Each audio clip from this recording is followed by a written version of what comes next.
Hey guys, thank you for tuning back into the channel, and today we're going to dive in to see a 1980 GMC Jimmy K5, and we're going to compare it to my 1996 Chevrolet Tahoe K1500.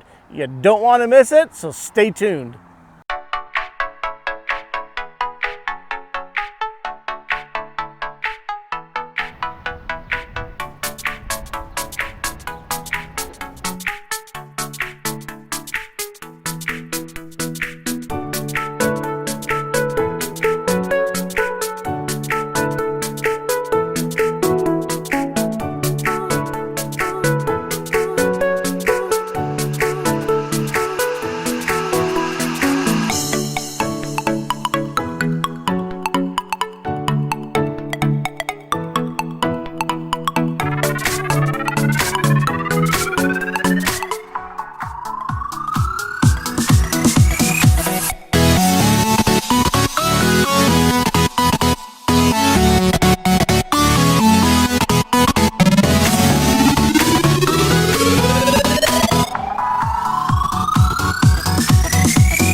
Well guys, as you can see, I got two of the most beautiful two-door SUVs come to market.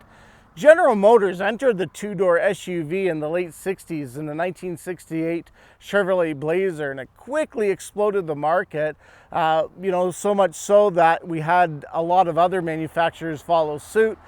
Dodge with their Ram Charger and Plymouth Trail Duster in 1974, and the Ford full-size Bronco in 1978. But today we're just going to take a look at my 96 Tahoe and this beautiful vintage 1980 GMC Jimmy. Now GMC Jimmy did come in with the Blazer. GMC's version was the Jimmy. They were both known as the K5. They built these from basically with a removable top from the 1968-69 model year to all the way up to about 1976, where it became just basically a three-quarter removable top. And then that stayed all the way until this generation came in 1994, and the removable top was no longer. So while they're very similar in their overall structure and their overall architecture, they do have some quite bit of a difference. So we'll see what technology General Motors put in to maintain their two-door SUV.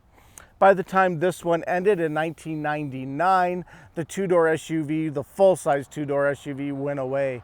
With the very popular market segment, a lot of people wanted the utility and wanted the function that you just don't get in a four-door with kids getting in and out of the back. So the sport part of the utility vehicle moved away to your traditional four-door. However, the cool factor means that because they no longer make a two-door full-size SUV, these things just got that much cooler. So let's jump in behind the wheel. We'll take a look at what's similar, but we'll also take a look at what is a lot different and which one you guys prefer. I kind of think I know what it is. So let's go do some walk arounds, let's go do some talk arounds, and we will go and take a look to see which one you would rather pilot over the road.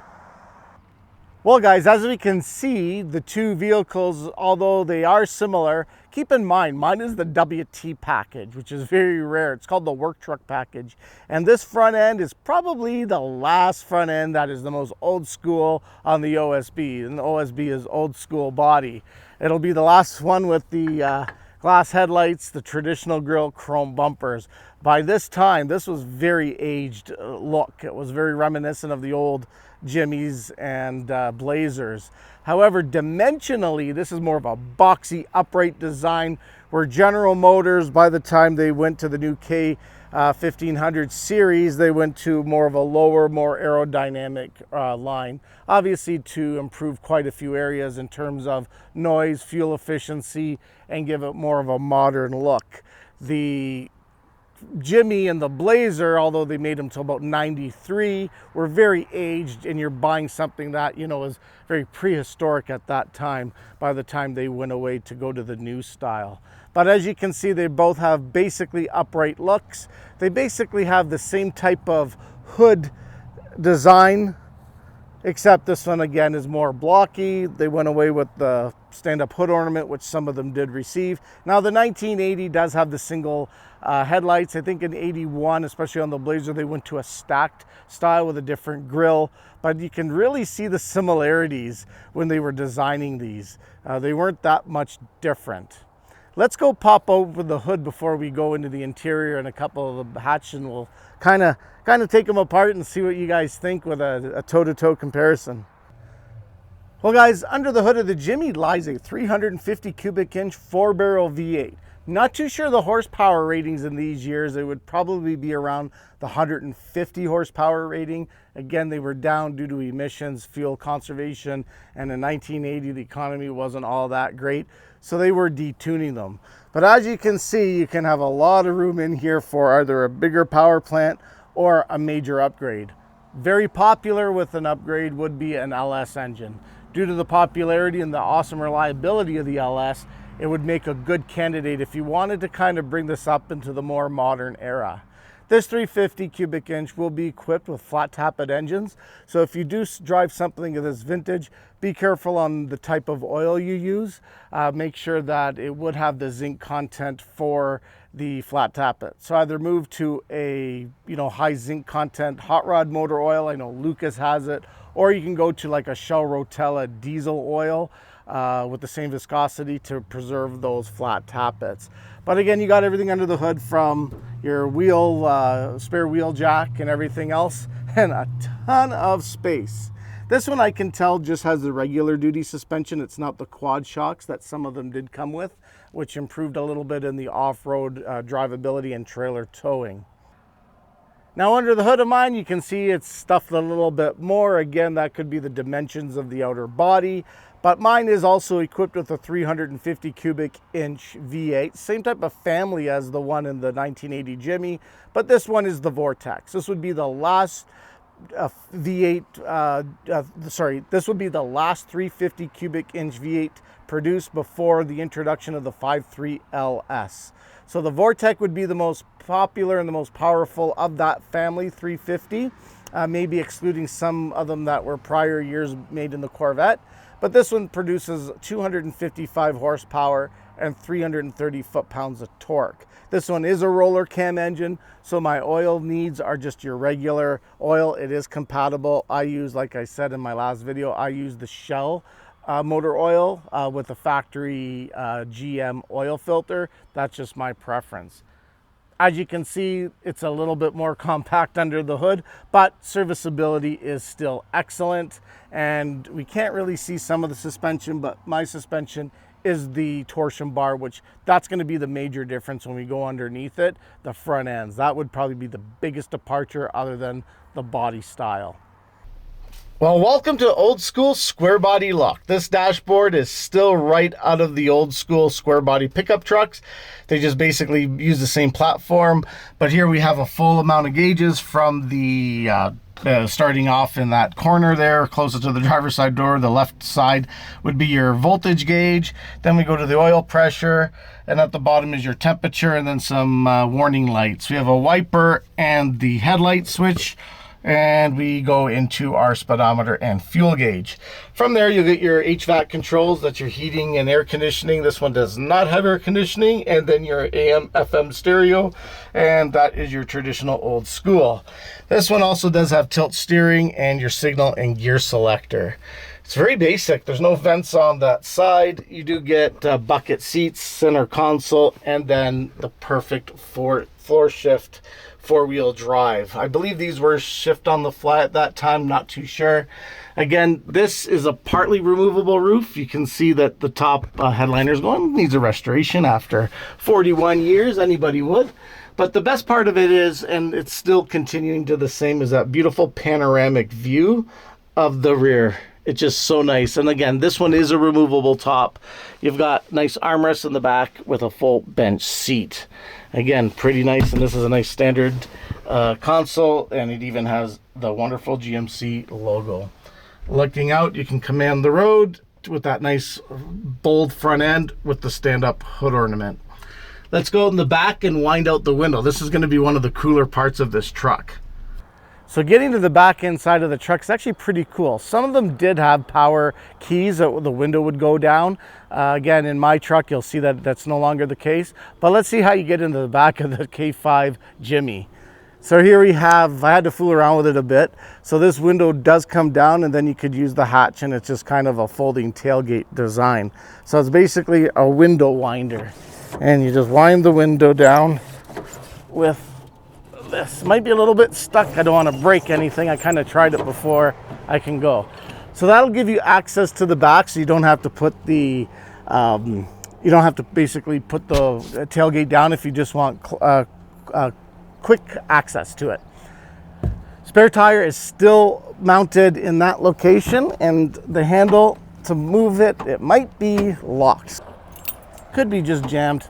I'm not going to go with it again. Basically, the tailgate does fold down. It could be a mechanism. I don't want to break this machine. Again, it's quite old and needs a little bit of TLC. But those seats do fold down for utility, and I do believe they come up. We do have coat hooks in the back again, and all these bolts at the side will take it off. So it's pretty good. One thing we'll talk about why GM switched the spare tire to the other side, which you'll see in my Tahoe. And now we're going to go jump underneath it and just kind of take a look at the suspension. Back will be similar. Front will be definitely where we departure and the difference. So underneath here, we just have some single shock live axle with leaf springs. And I believe that's a 10-bolt rear end. Let me count 1, 2, 3, 4, 5, 6, 7. No, that could be a Dana 44. I can't 11. Anyway, you guys will correct me if I'm wrong. I'm kind of having a brain aneurysm here, but the rear suspension is just your typical leaf springs with live axle. Not sure of the gear ratio either. Now with the undercarriage of the Jimmy, we're going with the old school solid live axle with transverse leaf springs and single shock absorbers. Again, this is as old school as you can get. It's very tough, it's very proven. Some of the disadvantage would be obviously ride and handling. Those things are compromised, but it is a truck and it is for function rather than for on-road performance.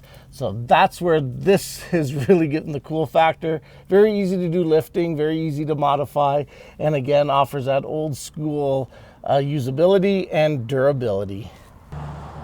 Well guys, that was that quick look on the 1980 Jimmy K5. Let's go take a look at the 96 Tahoe K1500. We'll do a comparison shot. Like I said, let me know which one you would rather sport around with.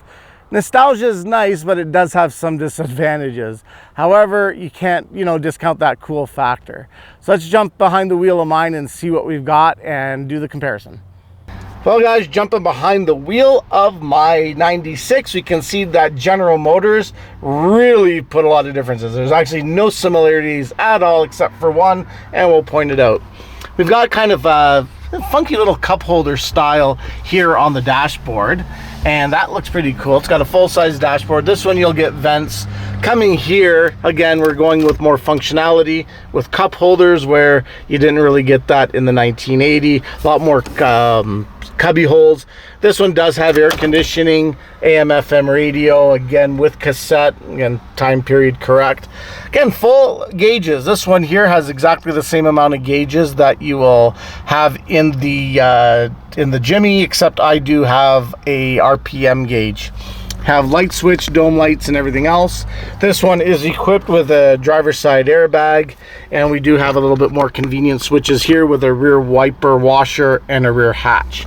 Now, where the two things that are similar is that this one does have the floor mounted 4-wheel drive. Except actually mine, I noticed, does have a couple little differences. I've got the bowl chiller there. How do you like that? I looked over at the Jimmy and it did not have it. It's not sure if it was an air condition option or a ventilation option or a year-to-year change. I also have something you can hang something from here, but also have multiple jacks. Has an ashtray just like the Jimmy did. I didn't point that out. And this one does have the grab handles. Where the other similarity is that wonderful panoramic view. You can see that we have a lot of windows, excellent for, you know, sightseeing when you're driving through the wilderness, and also for visibility with you know, looking at where you're going. And so that actually helps out quite a bit. I got headrests in the back. Again, my seats fold down. Pretty sure that the Jimmy's as well. So that's about it. I also have interior lights on the front, back, and built-in speakers on the roof. Being that the 1980 Jimmy is fixed roof, you obviously won't have that unless they put a quick disconnect in there. My seats are a little bit more comfortable. Again, newer, but they're both front bucket seats, rear bench. So let's jump into the back. Well guys, getting into the back isn't as cool as the K5 Jimmy, but nonetheless it's still pretty easy. Again, mine does have the tinted window option, so it's going to be a little bit more dark out. And I also have the windshield wiper for more safety and convenience. So here you're basically just going to have it two ways. You can unlock the window with the key, and I also do have a switch on the dashboard as well. Now, I don't have any carpet in the back. It was ripped up. I do have it pretty cleaned out right now. The seats do fold down, creating a lot of extra cargo space. I can open up my tailgate, so the Jimmy would be similar to this. A nice flat gate. You can sit on it. If it's a little bit raining, it'll protect your head. I do have a full-size spare as well. Now, this one's mounted on the opposite side, on the left side behind the driver, and I think they went to that is due to blind spot mitigation. So when you're checking your blind spot on the right side, that spare tire, and I'll kind of show you, in the Jimmy could potentially do a block vision, especially if it's a vehicle that is lower to the ground. You're higher up in the Jimmy, you might see that as a disadvantage. So replacing the full-size spare tire behind the driver eliminates that conflict point. My jacks and everything will be behind here, mounted inside the cab rather than behind the engine. Interior volume is down slightly, and the dimensions are a little bit slightly down. The only dimension that they increased on this platform was the actual length of the vehicle. So that's basically it in the Tahoe where we're at. Let's jump underneath the suspension, see where they're going to be similar, and then definitely see where they departed for a little bit more modern drivability and comfort. Alrighty, so guys, down here we have the same type of setup. Mine's a little bit more compact and tucked in for better off-road ability. Still single shocks with unsprung weight leaf springs, and I've got the 10-bolt rear end, and unfortunately I do have the 342 gears, but it is a limited slip. So there's a couple little, it's a mixed blessing. I also have a nice good skid plate on the rear. So let's jump to the front and let's see where they departed. Well guys, here is where the biggest departure is, or the biggest departed anyway. Here's where they depart the most. The front end. GM went to a torsion bar, IFS in the front. You get a lot more road, technically you get more clearance underneath here for ground clearance. You might get less articulation and maybe it's not as robust, but you definitely get an on-road handling and ride quality. This one here also is really good. You have this big skid plate that if you are going through grass, it won't get caught up in your radiator, and it does come with a good front skid plate on that front end diff.